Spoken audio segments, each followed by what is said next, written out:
Bonjour à chacun. Un rapide rappel de ce qu'on avait vu la dernière fois. Donc, Edith l'a bien dit, chapitre 17, c'est juste la fin, les versets 8 à 16. Vous vous rappelez de quoi ça parle? Avant, on avait parlé de Mara Manamasa. On avait vu 3 épisodes.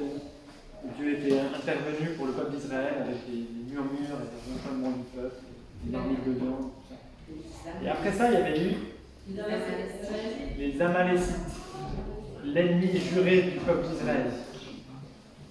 Et puis on avait vu un peu que dans la suite du texte, on va les voir revenir, combattre Israël régulièrement, jusqu'à la dernière fois où on pense avoir une once d'Amalécites dans la Bible. C'était quoi déjà? C'est avec un personnage dont son nom nous fait penser à Aman l'Agagite, qui est probablement lui et les gens de son peuple qui étaient là, les derniers Amalécites qui ont vécu sur cette terre. On a vu que c'était aussi un des descendants d'Ésaü, Amalek, et qu'en fait, donc ça représentait une guerre entre le peuple de Dieu et le peuple de Satan. Et donc on avait vu qu'on pouvait le transposer dans notre vie en tant que combat spirituel, un combat contre le péché. Et c'est cette bataille qui fait rage depuis la chute, qui continue encore aujourd'hui. On avait vu, en voyant le peuple d'Israël combattre les Amalécites, 3 choses que nous on peut faire. Notre rôle, je ne sais pas si vous vous rappelez, 3 choses. Agir. 5e note, voilà, agir. Compter sur la puissance de Dieu. Très bien. Se souvenir. Voilà, c'est ça. Agir comme le peuple d'Israël. Ils avaient agi jusqu'à maintenant, ils avaient vu Dieu à l'œuvre. Les plaies d'Égypte, la mer qui s'ouvrait, le rocher, la manne. Et là, Dieu a commencé à les mettre à l'œuvre et de combattre. Mais pas seulement combattre avec leur propre force, mais combattre avec la force que Dieu leur donnait. Et c'est symbolisé très clairement avec ce bâton que Moïse levait. Le bâton, on pourrait dire, de la puissance de Dieu. Et dès que Moïse était fatigué et que le bâton s'abaissait, il perdait. Et quand Moïse le levait, il gagnait au combat. Donc on voyait qu'on peut gagner ce combat qu'en comptant sur la puissance de Dieu. Puis on avait vu qu'on doit se souvenir de ce que Dieu a fait et fait dans nos vies, dans les combats qui vont suivre, les victoires qu'on a eues aussi. Et on avait vu aussi que c'est bien sûr grâce à Jésus, grâce à l'œuvre de Jésus à la croix, qui lui aussi avait les bras étendus. C'est grâce à son œuvre que nous pourrons avoir la victoire finale. Et on était arrivé là, à la fin du chapitre 17, et on a lu le chapitre 18 avec vous tout à l'heure, qui nous parle d'un personnage vraiment intéressant, c'est Jéthro. Alors Jéthro, ça veut dire excellence, son excellence. C'était probablement un titre honorifique, parce qu'il était le chef de son clan, de sa tribu madianite. Alors c'est qui ce Jéthro par rapport à Moïse? Vous avez bien son beau-père. Alors j'espère que vous n'avez pas loupé, parce que dans le texte, ça revient très souvent. Beau-père, plus que Jéthro que autre chose. Est-ce que vous vous rappelez de quel est son nom? Si Jéthro, c'est plutôt son titre, quel est son nom? Réuel ou Réuel, en fonction des traductions. Ça, on l'avait vu un peu plus tôt dans Exode, au chapitre 2. Ça veut dire ami de Dieu. Et c'est le prêtre de Madian, c'était probablement aussi le chef religieux de son clan. Au verset 1, on le voit, il est appelé prêtre de Madian. Et du coup, au chapitre 2, on avait vu que Moïse s'était enfui d'Égypte après avoir tué cet Égyptien, et qu'il était arrivé au pays de Madian, comme Philippe l'a dit tout à l'heure. Il avait défendu les filles de Jéthro au puits contre les bergers. Il avait puisé de l'eau pour ses troupeaux, si bien que Jéthro lui avait dit, il est où cet homme qui vous a aidé? Il avait fait venir et il lui avait donné sa fille Séphora en mariage. Et alors Moïse, il avait passé un peu de temps avec ce Jéthro. Vous vous rappelez combien d'années? 40 ans. De toute façon, dans Moïse, c'est toujours 40 ans. 40 ans. 40 ans dans ce clan madianite. Donc la moitié de sa vie, quand il a été appelé par Dieu, qui a eu l'épisode du buisson ardent, il avait 80 ans.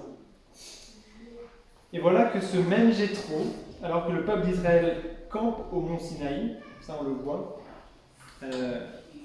dans le texte au verset 5, à la montagne de Dieu, il vient rendre visite à Moïse. Mais il ne vient pas tout seul, il amène qui? Il amène sa femme Séphora et les fils de Moïse. C'est un peu étonnant. Gershom et Eliezer. C'est un peu étrange que Jéthro ramène Séphora. Je ne vais pas pouvoir vous dire, voilà, c'est parce que machin. On aurait imaginé qu'elle était avec Moïse, parce qu'on avait vu au chapitre 4, quand Moïse était reparti en Égypte, c'était écrit, Moïse prit sa femme et ses fils, les fit monter sur des ânes et retourna en Égypte. Mais apparemment, elle avait été renvoyée chez elle, verset 2. C'est marqué, c'était après son renvoi. C'est une précision que l'auteur met là pour nous dire, ben voilà pourquoi elle vient avec Jéthro, elle n'était pas avec Moïse, c'est après son renvoi. Sommer, il dit que Moïse avait précédemment laissé repartir chez elle. Alors il y a certains qui pensent qu'elle a été renvoyée pendant l'exode, peut-être quand ils étaient encore en Égypte, pour la protéger du danger par rapport à la confrontation avec Pharaon.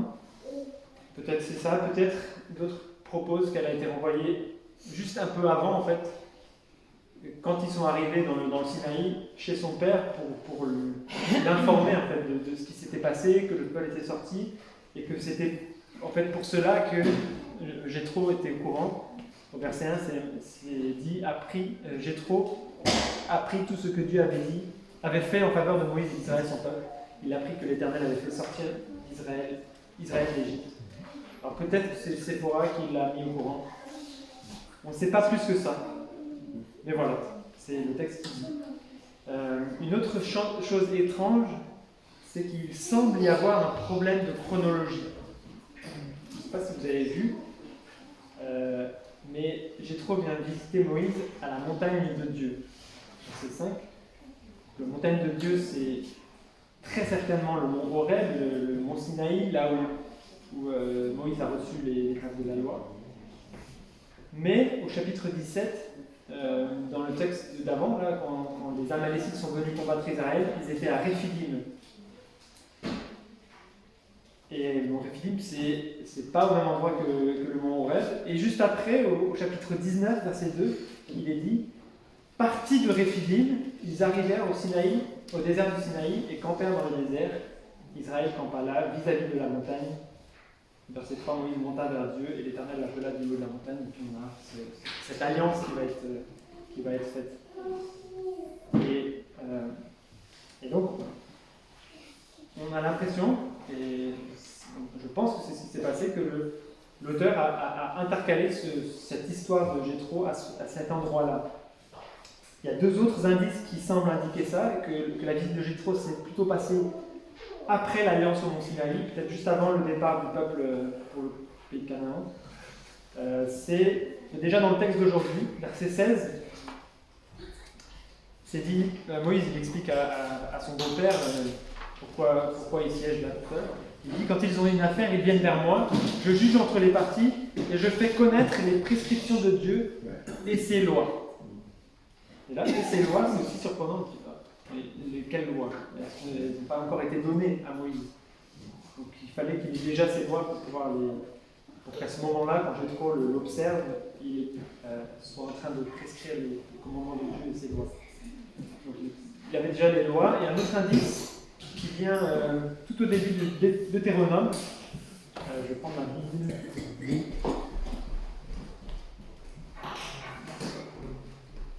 Deutéronome chapitre 1. Et ce texte, je pense, nous aide lui à comprendre que ce que Jéthro a conseillé à Moïse était plutôt bon, parce que Moïse ici le réexplique. Donc au chapitre 1 de Deutéronome, Moïse est en train de rappeler tout ce que l'Éternel a fait. Ils étaient à Kadesh Barnéa. ils avaient eu des victoires contre Sion. Il nous a dit à Horeb, verset 6, vous êtes assez restés sur cette montagne, tournez-vous et partez, rendez-vous dans la région montagneuse des Amoréens, je suis leur voisin. Voici, j'ai mis le pays devant vous, verset 8. Allez-y et prenez possession du pays que l'Éternel a juré de vous donner à vos ancêtres, Isaac et Jacob, ainsi qu'à leur descendance après eux. Il avait déjà expliqué tout ça, et on arrive au verset 9, où il dit, à cette époque-là, donc au moment où Dieu leur a dit ça, je vous ai dit, je ne peux pas à moi tout seul vous porter. L'Éternel, votre Dieu, vous a multiplié, et vous êtes aujourd'hui aussi nombreux que les étoiles du ciel. Que l'Éternel, le Dieu de vos ancêtres, vous augmente 1000 fois autant, et vous bénisse comme il vous l'a promis. Comment pourrais-je porter à moi tout seul votre charge, votre fardeau et vos contestations? Prenez dans vos tribus des hommes sages, intelligents et connus, et je les mettrai à votre tête. Vous m'avez répondu, ce que tu proposes de faire est une bonne chose. Là, on voit un peu l'écho avec ce qu'on a lu dans le Nouveau Testament, les diacres qui disent, l'assemblée qui dit, ah, c'est bien ce que vous proposez. J'ai alors pris les chefs de vos tribus, des hommes sages et connus, je les ai mis à votre tête comme chefs de milliers, de centaines, de cinquantaines et de dizaines, et comme responsables dans vos tribus. À la même époque, j'ai donné l'ordre suivant à vos juges, écoutez vos frères et jugez conformément à la justice les différends de chacun avec son frère ou avec l'étranger. Vous ne ferez pas preuve de partialité dans vos jugements. Vous écouterez le petit comme le grand. Vous ne montrerez aucune crainte devant un homme, car c'est Dieu qui rend la justice. Et lorsque vous trouverez une cause trop difficile, vous la porterez devant moi pour que je l'entende. Là aussi, il reprend ce que Jéthro lui avait conseillé de leur faire juger les affaires plutôt simples et que les affaires plus compliquées soient ramenées à Moïse. Et donc ce passage nous indique aussi, c'est aussi un autre indice, il y en aurait d'autres, que la chronologie n'est pas respectée et que ce texte de la visite de Jéthro s'est passé plutôt après la loi. Mais alors pourquoi ce texte à cet endroit-là? Il y a sûrement une bonne raison. Et ce que j'ai vu et lu, et que je pense qui est le cas, c'est que ça a été mis là pour articuler le livre d'Exode. Entre d'un côté la sortie d'Égypte, l'Exode à proprement parler, et sa proclamation, là où Jéthro intervient, en proclamant « Béni soit l'Éternel, le Dieu qui vous a délivré », où le peuple il est spectateur de la puissance de Dieu. Les plaies, les 10 plaies, la traversée de la mer Rouge, la manne, l'eau qui sort du rocher, même la victoire contre les ennemis de Dieu grâce au bâton de Moïse, quelque part, c'est encore la puissance de Dieu qui est symbolisée là. Et puis on arrive à l'autre partie, donc ça articule cette partie-là avec de l'autre côté le don de la loi, où la Torah, la loi va être donnée au peuple d'Israël, l'alliance va être faite avec lui, et le peuple va être mis à contribution, c'est lui qui, en obéissant à la loi, va honorer Dieu et va être un témoignage envers les nations.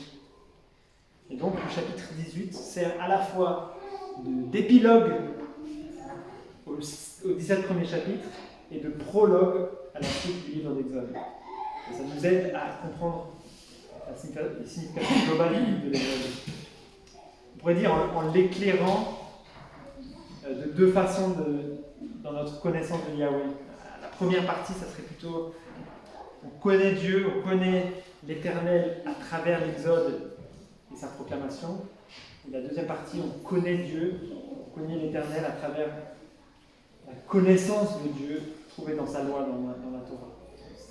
Donc on a le chapitre 18, donc Exode qui est divisé en deux, le chapitre 18 qui est divisé en deux. Est-ce que vous pouvez trouver les deux parties?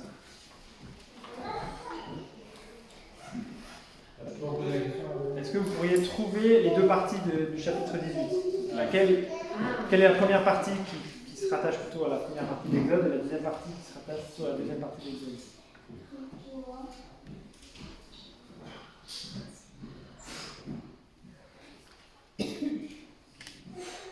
Dans la Bible, il disait à la fin du 12, non? Ouais, fin du 12. Vous êtes tous d'accord? Moi je suis d'accord aussi. Première partie, ça serait jusqu'au verset 12, et verset 13, en plus, on a un connecteur temporel le lendemain, voilà, on change On change de partie, on change aussi d'intention dans le texte de l'auteur. Donc on va voir d'abord la première partie. La première partie de l'Exode, où Dieu se révèle aux nations par son jugement contre l'Égypte. Et là, le point culminant, c'est la visite de Jéthro et la proclamation des hauts faits de l'Éternel. Alors voilà, on a Jéthro qui arrive avec Séphora, la femme de Moïse, et leurs 2 fils. Et Moïse, visiblement heureux, sort à la rencontre de son beau-père et lui montre beaucoup de respect. Il se prosterne et l'embrasse. Et c'était sûrement la coutume à l'époque de signifier le respect qu'on a pour une personne de cette façon-là. Le verbe prosterner, c'est pas pour adorer, comme Steve m'a dit ce matin, c'est plutôt bow down en anglais, dans le sens de respecter profondément une personne. C'est probablement comme ça qu'ils faisaient dans la culture. Alors il faut se rappeler que c'est pas un petit jeune qui respecte le beau-père. Il y a Moïse qui a 80 ans, qui respecte son beau-père qui a peut-être 100 ans, je ne sais pas. Donc voilà, beaucoup de respect. Et il est dit, et j'aime beaucoup cette phrase, verset 7, ils s'informèrent réciproquement de leur santé. Ils entrèrent dans la tente de Moïse. Donc ça me rappelle vraiment notre expérience au Tadjikistan. Vraiment, c'est comme ça que les gens faisaient. Assalam, Chikrel, comment ça va?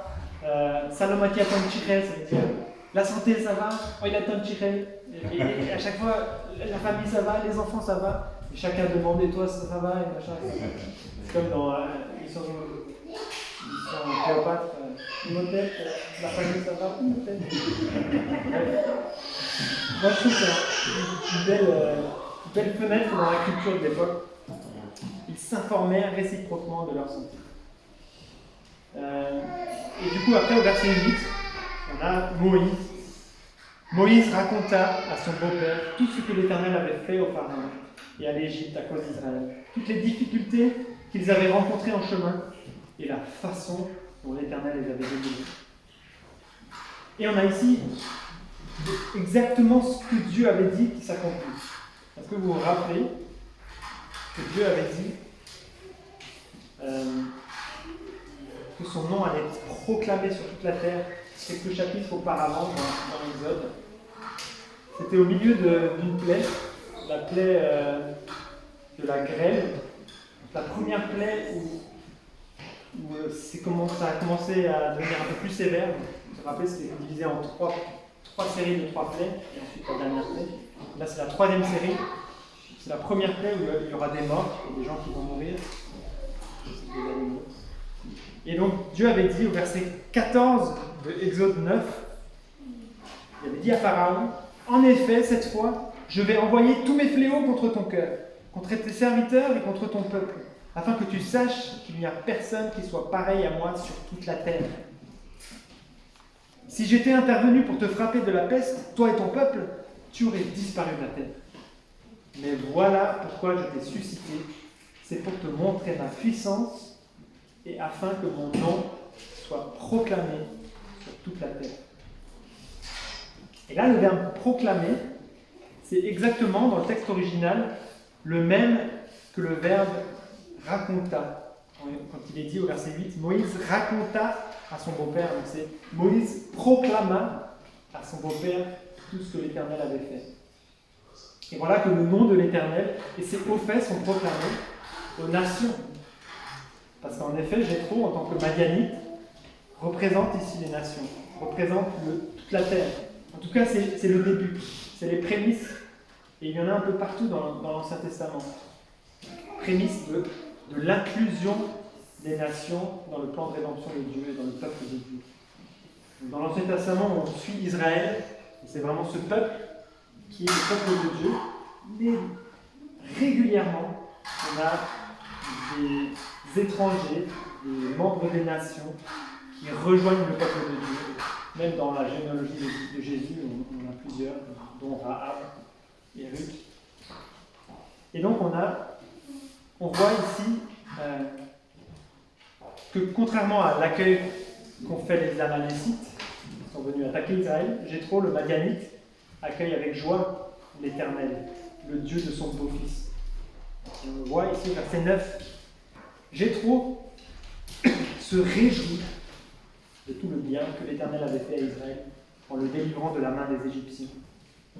Il dit, béni soit l'Éternel qui vous a délivré de la main des Égyptiens et de celle du Pharaon qui a délivré le peuple de la main des Égyptiens. Je relis, pas très bien.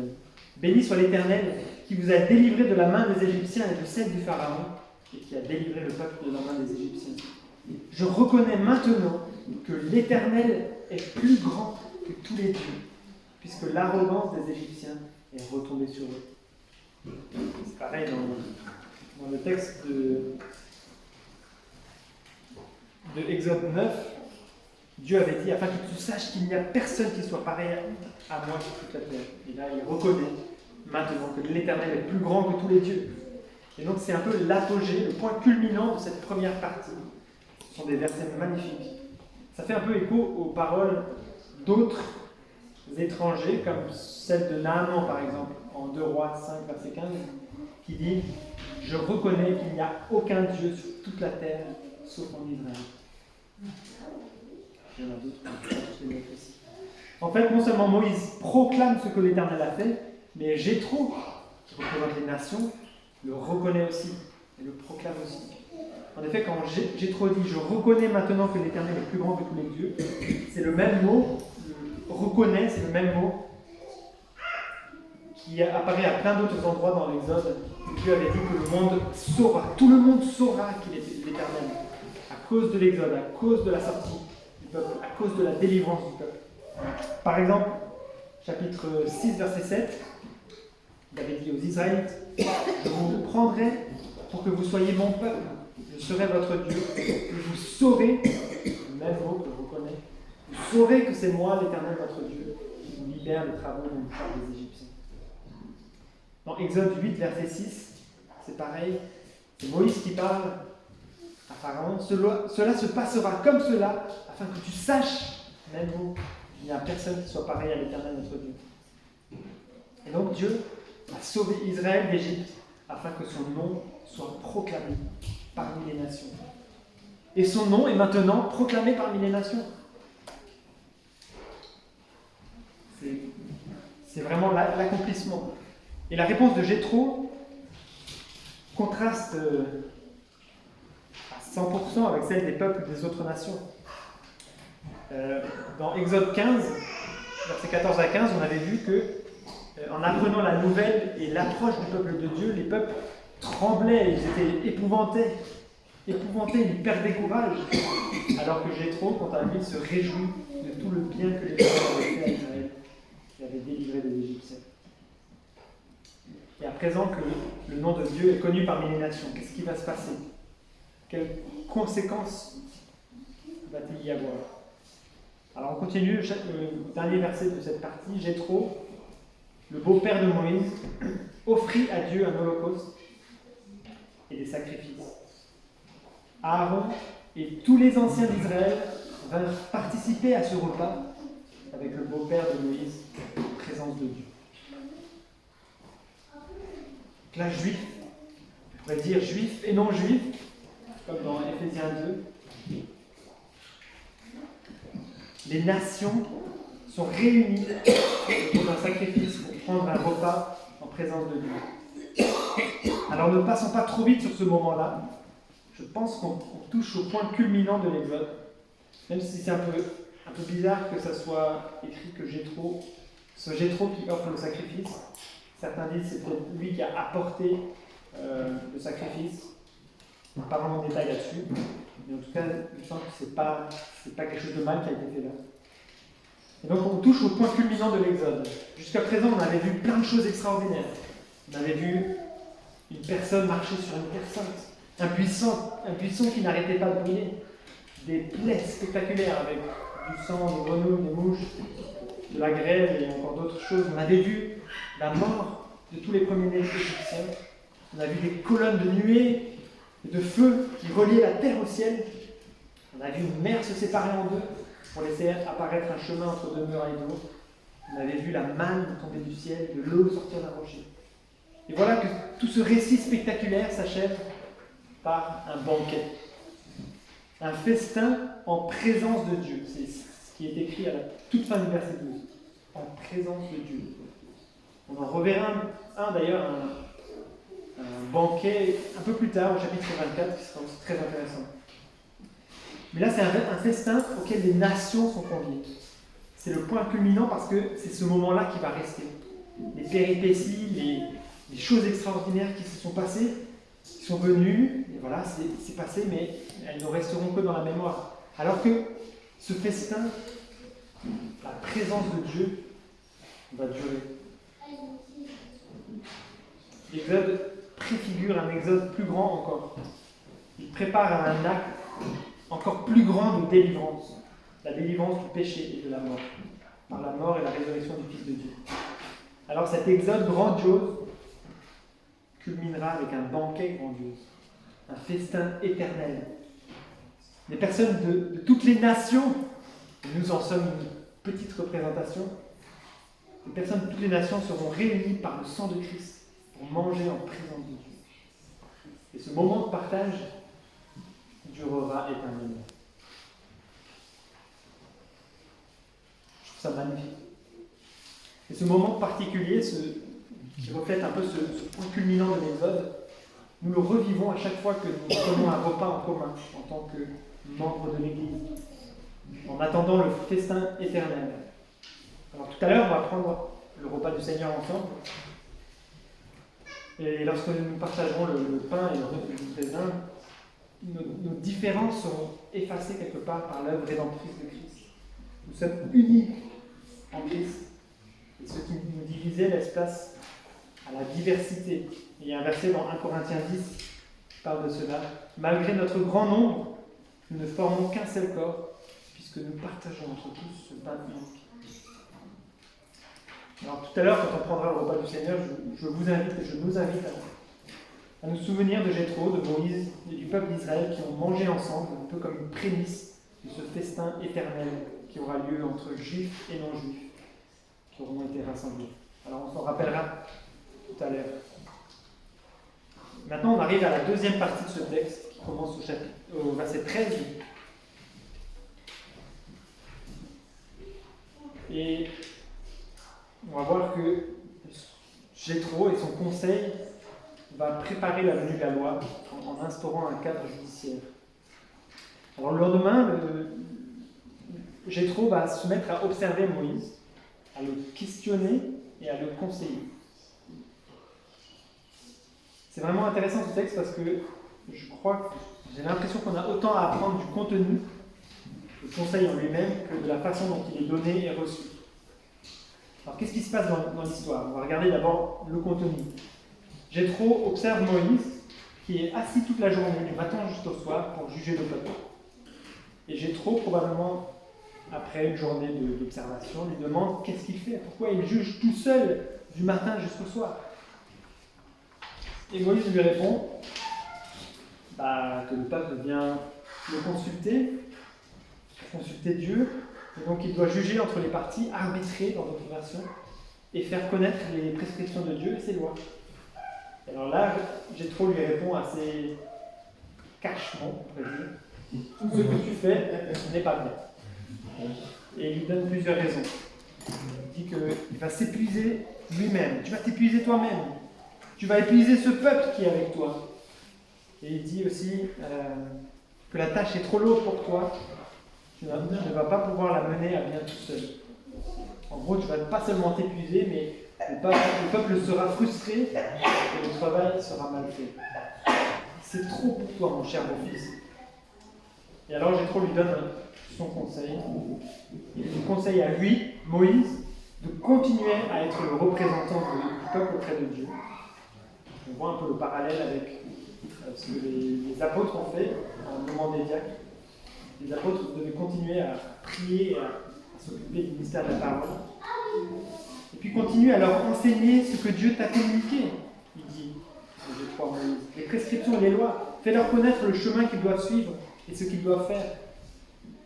Et puis, pour ce qui est des affaires, il faut que tu choisisses des hommes de confiance, capables, qui craignent Dieu, des hommes intègres, que tu les nommes comme chefs d'une partie du peuple. On va parler des chefs de milliers, de centaines, de cinquantaines, de 10, de dizaines. Et comme ça, ils jugeront les affaires les moins importantes et ils t'apporteront les plus importantes.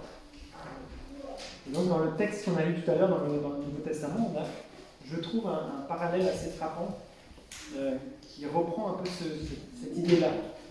Même constatation, il y a trop de travail. Le peuple, ici, c'est les hellénistes, qui est un peu épuisés, on peut dire frustrés. Et la solution, c'est de choisir des personnes recommandables, dont on rend un bon témoignage, rempli d'esprit, pour qu'ils puissent prendre en charge une partie de la responsabilité des anciens. Alors, est-ce que les jeunes, je pense que je l'ai déjà dit tout à l'heure, mais les jeunes en dessous d'Alex et en dessous, est-ce que vous savez comment on appelle ces gens-là dans la Bible? Les gens qui vont aider les anciens. Les jeunes. Les diacres. Les diacres. Ah oui, Tout à fait, les diacres. Benoît, je sais que tu te sens jeune. Mais je ne crois pas que c'est bien. Les diacres, voilà. Puis on a un texte dans 1 Timothée 3 que vous pourrez lire si vous souhaitez, qui définit un peu le rôle des diacres. C'est 12 à 16. Ils doivent être fidèles à leur femme, bien diriger les enfants, leur Et donc je vous encourage, Philippe et moi, à apprendre à déléguer, à très sérieusement étudier la question de nommer les diacres dans l'église de Télis. Parce que c'est tout à fait biblique et qu'on en a besoin. Et je vous encourage, de votre côté, à vous engager dans l'église pour qu'on puisse supporter l'édifice ensemble et que vous puissiez soulager vos anciens. Malheureusement, beaucoup de chrétiens se contentent de simplement venir à l'église, consommer le dimanche matin à l'église. Et plus triste encore, beaucoup ont bonne conscience d'avoir juste fait ça. Mais j'ai l'impression que la communion fraternelle, c'est bien plus que ça. C'est plus que, comme disait Fred Mondin à Valenciennes, c'est plus que de l'amitié fraternelle. C'est vivre l'église ensemble, c'est agir ensemble, œuvrer ensemble pour le royaume de Dieu, se soutenir les uns les autres, se reprendre les uns les autres, être redevables les uns les autres et témoigner ensemble de nos croyants. Et donc, voilà, c'est l'exhortation que je veux nous apporter aussi ce matin, c'est de nous engager et d'œuvrer ensemble pour le Seigneur. Et si certains d'entre vous sont aptes à la charge de diacre, peut-être que ça serait bien qu'on nomme des diacres dans notre église. Ensuite, on va voir, c'est un peu le contenu du conseil de Jéthro qui était pertinent pour le peuple d'Israël. On a vu que Moïse a repris là dans Deutéronome 1 et il ne parle pas de Jéthro, se l'attribue un peu, mais reparle de cette décision qu'il a prise et que le peuple a trouvée bonne et qui a probablement été bonne. En tout cas, il n'y a rien dans la Bible qui dit que Dieu n'était pas d'accord avec ça. D'ailleurs, verset 23, Jéthro dit « Si tu fais cela et que Dieu te l'ordonne », il dit voilà mon conseil, je pense que si tu fais cela et que Dieu te l'ordonne, ça veut dire que Dieu est d'accord avec ça, que c'est selon la volonté de Dieu. Tu ne peux pas tenir bon et tout ce peuple parviendra en paix à sa destination. Donc maintenant on arrive à la forme. On va dire comment donner un conseil et comment recevoir un conseil.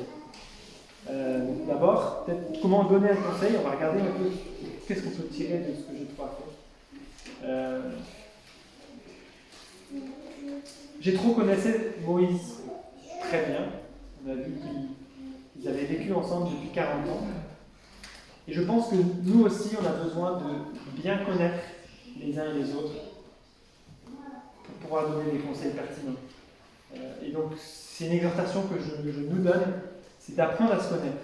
En apprenant à se connaître, on va pouvoir un peu mieux cerner la personne, ce qu'elle fait de bien, peut-être ce qu'elle fait de moins bien aussi. Et il y aura de la pertinence à donner un conseil si c'est selon le Seigneur. La deuxième chose, c'est que Jéthro a observé Moïse attentivement.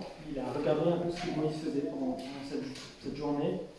Et je pense que c'est important aussi pour nous de bien observer, essayer de comprendre, avant de critiquer juste comme ça ce que l'un ou l'autre fait, de comprendre peut-être ses motivations, pourquoi il fait ça, qu'est-ce qui s'est passé avant, et de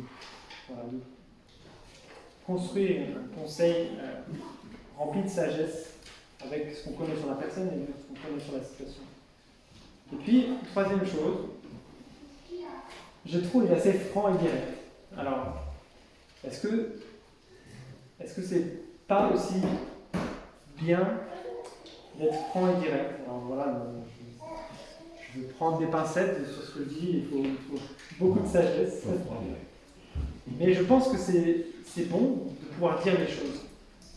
Si on connaît bien la personne, si on connaît la situation, si nous pensons que c'est utile, si on a le Saint-Esprit qui nous pousse à dire quelque chose, parlons à nos frères.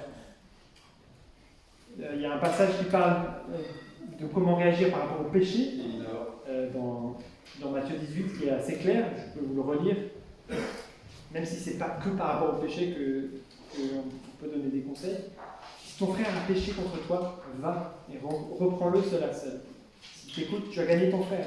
Mais s'il ne t'écoute pas, prends avec toi une ou deux personnes afin que toute l'affaire se règle sur la déclaration de 2 ou 3 témoins. S'il refuse de les écouter, dis-le à l'Église. Et s'il refuse aussi d'écouter l'Église, qu'il soit à tes yeux comme le membre de notre peuple et le collecteur d'impôts.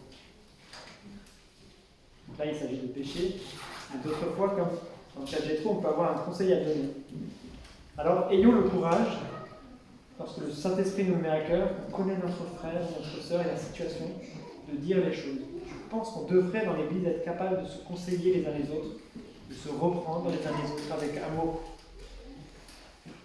Mais peut-être encore plus dur que de savoir donner un conseil ou un reproche dans de bonnes conditions, c'est de savoir le recevoir. Et dans notre récit, on n'a pas n'importe qui à la réception du conseil. On a Moïse. Alors, est-ce que vous savez ce que la Bible dit sur Moïse? Humble. Nombre 12, verset 3, c'est écrit « Or, Moïse était un homme très humble, plus humble que n'importe quel homme à la surface de la terre. » Et Moïse a reçu le conseil avec humilité. Verset 24, Moïse écouta son beau-père et fit tout ce qu'il avait dit. Ça ne veut pas dire qu'il faut écouter tout ce qu'on dit et faire tout ce que les autres disent de faire, bien sûr.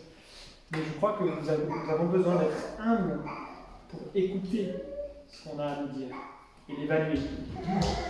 Ça demande beaucoup d'humilité pour reconnaître qu'on s'est trompé, qu'on a fait quelque chose de mal, peut-être qu'on est sur la mauvaise direction.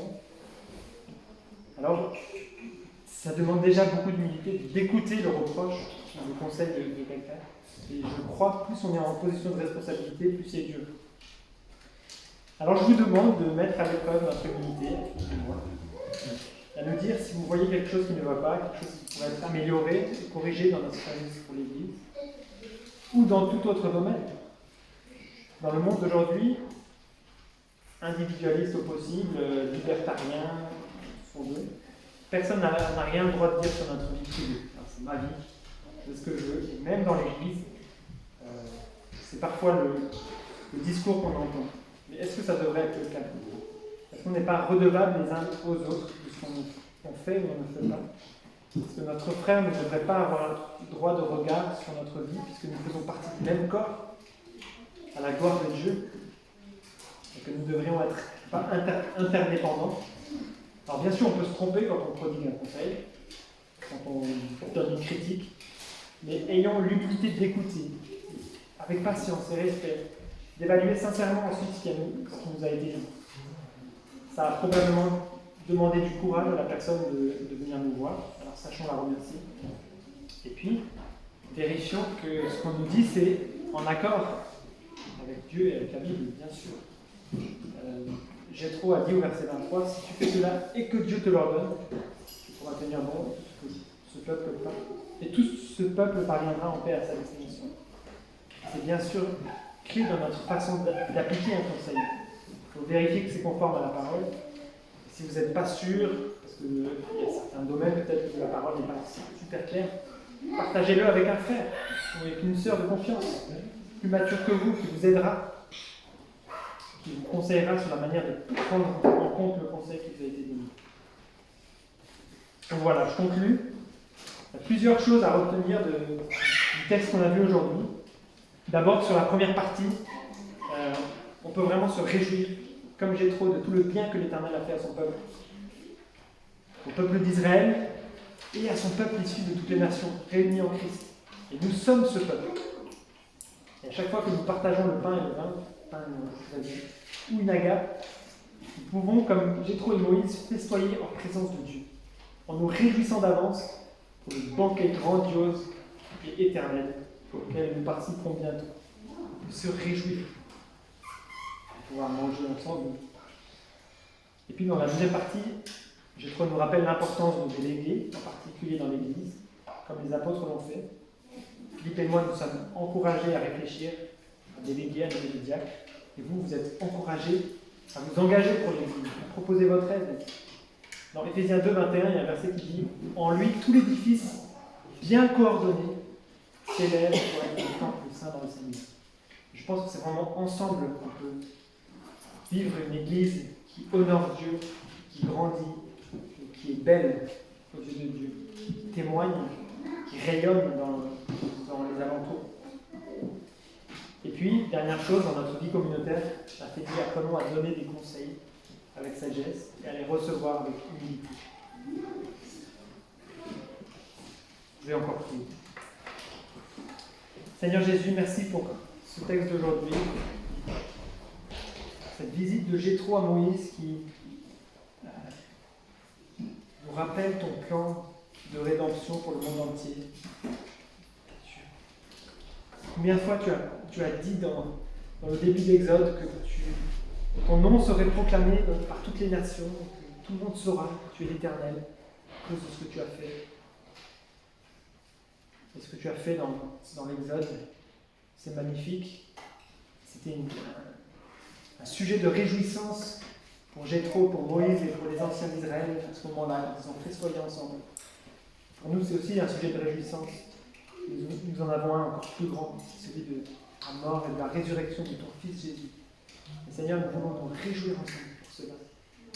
T'exalter et attendre avec impatience le jour où on pourra être réunis avec toi pour un banquet éternel en ta présence, Seigneur.